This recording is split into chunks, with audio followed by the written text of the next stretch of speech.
everyone receives is a reflection of us. Welcome.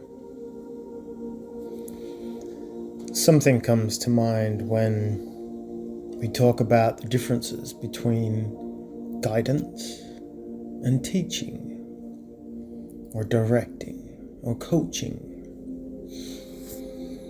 You see, I was watching a specific, there was an Instagram channel of a specific person, and they mentioned how coffee is bad for you. And, it probably is. If we look into it, caffeine and all the enes and ines are probably bad for us. But you see, what made me unfollow this specific person was the fact that they were telling you that it's bad for you. Telling you to stop drinking it, telling you to stop it, to do something else. But they didn't offer any suggestions.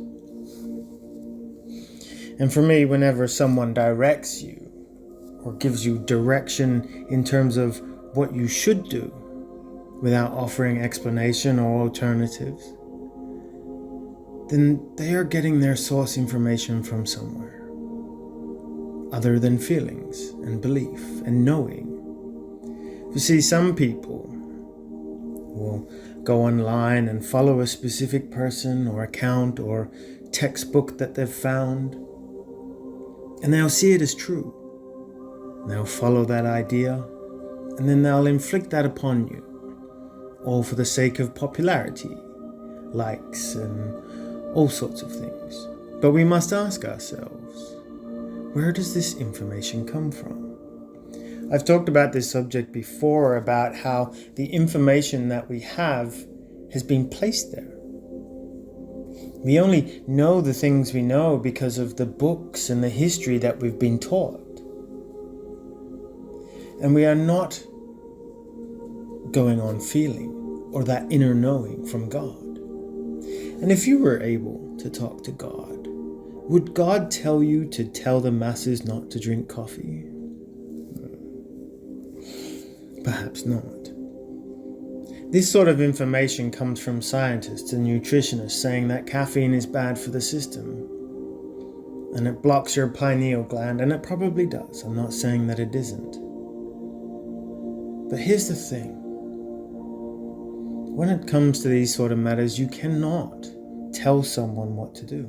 You cannot tell them to stop drinking it so they can become more spiritual. No, that is a cult. This type of information needs to be looked at from a different perspective. So let's use it. Is coffee bad for you? Well, it all depends on how you see it. You see, in the previous one, I was talking about how your thoughts and realities, and they matter. So let's look at it from the perspective of, you don't drink coffee to give you energy. You drink it because you like to talk to the barista, or you like to go and get outside and see the things, and coffee just tastes nice. So it enlightens you with a warm feeling of love and empathy, and you like to meet people and see those people. You take repetition out of it, and you do it as a fact of niceness. That sense of love and companionship can be found in all sorts of things. Gladly within reason, you don't overdrink, but it's a nice feeling. So when someone tells you you should stop doing that because it's better for your system, well, is it? So whenever someone tries to teach you or guide you or help assist you where you're going, you must look at it as, are they giving you direction? Are they trying to dictate your terms and what you're doing? And are you following? Are you just doing what you're told? This isn't upliftment. This isn't spirituality. This is just following another leader in another course. So let's look at it from the situations of teaching, of guidance and leadership. all those people, all those things that are there, we know the bad stuff. We know all of those that are currently bad for our system. We know that they're showing you this. And then when you find that other side, that goodness in things, how do we not know that that's been placed there as well? There is the yin to the yang, the left and right. We know this. So if we look at it from the fact that even the good things that are supposed to be there for us, to guide us and teach us, can also have been placed there on purpose. So that we think that we are doing the right thing. We think we are following the right trend, but in essence we are doing the same thing, just on a higher plane of existence. These sorts of teaching methods where I'm telling you what you need to do can only come into the fact that unless I'm explaining a procedure, then you should not take orders. And even when you are following a procedure, I guide you through it so you make all the choices, you make all the decisions, and you learn without failure. If we make a mistake, we understand why. This is the method of teaching and acknowledgement, understanding and feeling those emotions. Don't feel ashamed for the things that you do, and if anyone does teach you to feel ashamed, they are not spiritual. They are just masquerading behind a mask of spirituality. And there are so many people like that. Just because someone may say they are one thing and hold a crystal in front of your lens, that doesn't make them any spiritual. It just makes them the latest trend. And when you feel that, you don't hate them. You don't place or comment. You just go. And you say, this is not for me anymore. I can see past this. And you go on a more positive action because you are enlightened and you are love and God. So when you coach and you teach people, it does come from the heart. It does come from feeling, not direction. I tell you to do this, and you must do this otherwise. That is not love. That is not God's way. So I found that unique because something as simple as someone saying coffee is bad for you can change the perspective of how someone sees things. Maybe they're showing you who they are. Don't get me wrong, I think coffee is probably have its benefits, but also it may do. But don't tell people what they need to do. Show them the opportunities. Provide evidence and proof. Say, coffee does this because we've examined this. Not follow someone else's scripture and take it as true.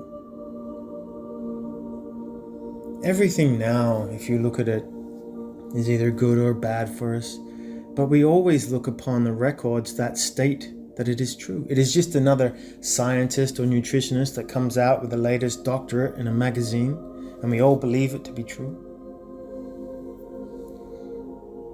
And even the people that are good for us fall victim to that. But when you look at the core inner sense of humanity and love and God, it doesn't matter about those things. It's all how it represents and how it has meaning for us. And then we can overcome it. We attach ourselves to how does it make us feel. If it makes us feel good, then we just limit those things so we don't overuse it and therefore it becomes a burnt record. And those are what's meaningful. We savor it and we acknowledge it and we appreciate those things. Because as in coffee, there is water.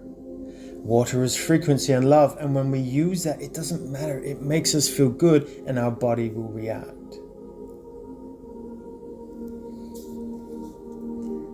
So I had to go from that specific character because I just couldn't see it. But I appreciate what that person has shown me because it has allowed me to do this, to highlight to you these sorts of things so that you have an understanding and can see those too. I think when it comes to guidance and teaching, we should never direct someone, which is why the schooling system is like that. It's why work and politics, everything is all about do as you're told. But it doesn't matter anymore about being told what to do.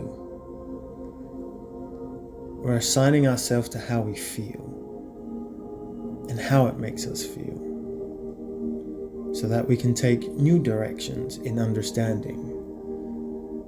The information we seek isn't external, it is internal. So when someone tries to offer you advice or guidance or knowledge based on their things, then we look upon it and go, how does this information make us feel? We may not know the answer, but how does it make you feel? And when we associate ourselves to that response, we do know and we connect to it. And that is guidance. That is coaching and teaching to its finest. So it is with that, I leave you with peace and love. Take care.